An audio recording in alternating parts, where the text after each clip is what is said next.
Hi పిల్లలు, మరొక నీతి కథతో అయితే మళ్ళీ మీ ముందుకైతే వచ్చేసాను. అనగనగా ఒక ఊరిలో ఒక కుక్క తన 6 కుక్క పిల్లలతో కలిసి ఉంటుంది. ఒకరోజు తన పిల్లలతో ఊళ్ళో తిరుగుతూ ఉండగా ఒక బావి కనిపించింది. ఆ బావిని చూపించి, మీరెవ్వరూ ఈ బావి దగ్గరికి వెళ్ళకండి, ఇది చాలా ప్రమాదం అని చెప్పింది. ఒకరోజు ఆ కుక్క పిల్లలు ఆడుతూ ఆ బావి దగ్గరికే వచ్చేసాయి. వాటిలో ఒక పెంకి కుక్క పిల్ల, అమ్మ ఎందుకలా చెప్పింది, ఇదేమిటో చూడాలి అనుకుంటూ ఆ బావిలోకి తొంగి చూసింది. ఆ బావిలో తన నీడను చూసి లోపల నిజంగా ఇంకో కుక్క పిల్ల ఉందని దాని మీద అరవటం స్టార్ట్ చేసింది.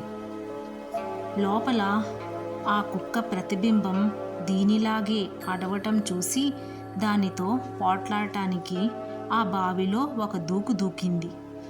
ఇంకేముంది, ఆ కుక్కపిల్ల నీళ్లలో పడి కొట్టుకుంటూ రక్షించండి, కాపాడండి అని అరవటం మొదలుపెట్టింది. దారిలో వెళుతున్న ఒక రైతు, అయ్యో కుక్కపిల్ల నీళ్ళలో పడిపోయిందే పాపం అని దాన్ని బయటికి తీసి రక్షించాడు. దీనిలో నీతేమిటి చెప్పండి? పెద్దల మాట వినాలి, లేదంటే ప్రమాదం తప్పదు.